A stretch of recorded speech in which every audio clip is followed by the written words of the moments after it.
En Afrique de l'Ouest, des millions d'agricultrices et d'agriculteurs subissent les effets du changement climatique. Dans cette partie du continent, l'insuffisance et l'irrégularité des pluies, les inondations, la dégradation des sols contribuent à la fragilisation des écosystèmes, à l'accroissement des maladies des plantes, à la diminution des rendements agricoles, principale cause de l'insécurité alimentaire et nutritionnelle. Compte tenu de la situation, que faut-il faire? Cette question existentielle, preuve du profond désarroi des agriculteurs, l'Organisation météorologique mondiale y apporte des réponses novatrices à travers Métagri et Métagri opérationnel, deux projets financés par les coopérations norvégiennes et espagnoles et mis en œuvre avec les services météorologiques de 17 États d'Afrique de l'Ouest. Exécutés entre 2008 et 2015, Métagri et Métagri opérationnel offrent des services climatiques sur mesure aux producteurs ruraux pour réduire leur vulnérabilité aux aléas du climat et du temps à travers une approche dite des séminaires itinérants. Les séminaires itinérants sont des espaces de dialogue et de sensibilisation des producteurs ruraux sur le changement climatique. En 7 ans, plus de 350 séminaires ont été organisés au profit de 14 000 agricultrices et agriculteurs d'Afrique de l'Ouest, chargés à leur tour de passer le message au sein de leur communauté. Métagri dote aussi les exploitants agricoles de pluviomètres paysans, soit près de 7200, pour relever les hauteurs de pluie dans leur village, au plus près de leurs exploitations. Ils peuvent ainsi décider quand semer, quelle variété de semences mettre en terre, quand épandre les engrais ou les pesticides, comment gérer son cheptel, quand aller en mer ou rester à quai, bref, comment planifier ses activités sur la base d'informations climatiques fiables dont ils sont les premiers fournisseurs. On parle d'agriculture intelligente face au climat.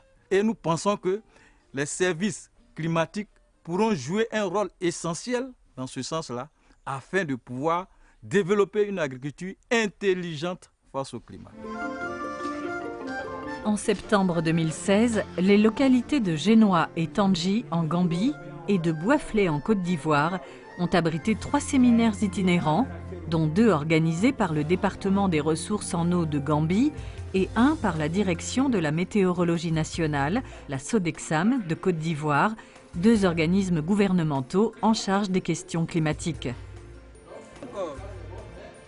Chaque rencontre regroupait près d'une 50aine de personnes, agriculteurs, éleveurs, pêcheurs, tous affectés par le changement climatique.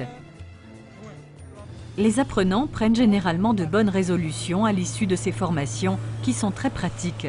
On ne fera plus des choses au hasard, ça sera des trucs bien structurés.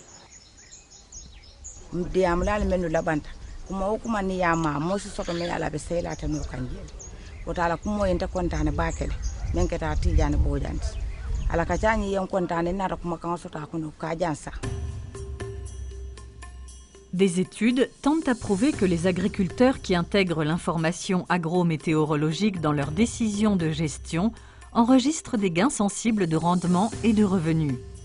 Les mêmes études révèlent que l'utilisation efficace de l'information climatique réduit le taux de ressemis de 35% et accroît de 20 à 25% la moyenne des rendements des cultures par rapport aux fermiers non utilisateurs de l'information agrométéorologique.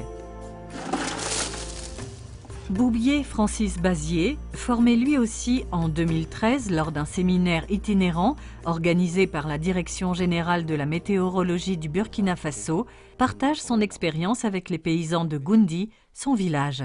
J'aimerais savoir comment il fait pour savoir la quantité d'eau qui tombe dans l'année. Merci. Ça c'est facile comme de l'eau boire. En Afrique de l'Ouest, l'agriculture vivrière est une affaire de femmes qui assurent en grande partie la production et la récolte de denrées de base comme le riz, le maïs, le sorgho, le niébé, soit plus de 90% de l'alimentation des ruraux pauvres. En encourageant la participation des femmes aux séminaires itinérants, l'OMM vise l'amélioration de la contribution des femmes à la sécurité alimentaire et nutritionnelle en Afrique de l'Ouest. En Gambie, la pêche représente 12% du produit intérieur brut et constitue la principale source de protéines animales des populations. Les services météorologiques ont permis aux artisans pêcheurs traditionnels de mieux anticiper les risques liés au climat.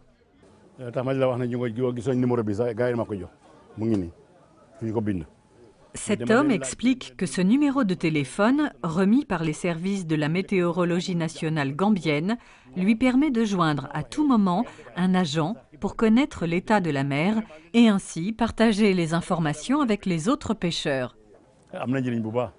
Parce que ñun xëyee ba commencé taw sa gaal mbaal doo mën a nelaw te lu mën na la indi feebar da ngay toog doo ñemee nelaw doo ñemee dem fen mais bu fekkee ñëw na nga ne bu leen dem ñu toog da nga mën a nelaw ba xandoor mais bu demee ci géej mënoo xandoor parce que doo nelaw.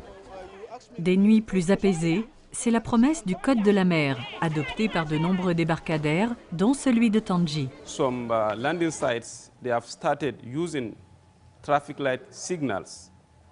They use white flag if the weather is very good, and they use yellow flag if they have to be cautious at the sea, and they use red flag, meaning they should not go for fishing. The weather is going to be terrible. Now we can see the accident at sea is reduced compared to before the advent of giving such kind of information to them. Informer, convaincre le plus grand nombre d'agricultrices et d'agriculteurs en Afrique de l'Ouest de l'utilité de l'information agroclimatique, accroître l'appui aux services nationaux de météorologie, mobiliser les autres acteurs du développement rural, Métagri et Métagri opérationnels apportent la preuve qu'une telle stratégie fonctionne. Il reste à mettre ces projets à l'échelle pour assurer un changement durable en matière de stratégie d'atténuation des effets du changement climatique pour une meilleure sécurité alimentaire et nutritionnelle en Afrique de l'Ouest.